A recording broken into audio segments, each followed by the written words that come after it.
Scan for Sovi, your AI bestie. I got your back. A. Invasive species thrive in ecosystems lacking natural predators, competitors, or parasites that would normally regulate their population size in their native range.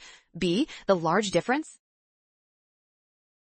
between the 0-1 and 1-2 age groups in Figure 1 indicates high juvenile mortality. While many offspring are produced, ecological factors such as predation, competition for limited resources, or susceptibility to disease result in a significant number of individuals dying before they reach the second year. C. To represent the population immediately after the viral outbreak, new bars for the male side of the pyramid should be drawn at approximately half the width of the original dashed lines for each age group, while the bars on the female side should remain the same length as the. Great job working through that! Scan the code, you can learn better with Sovi. Watch out for sign errors and always double check each step carefully.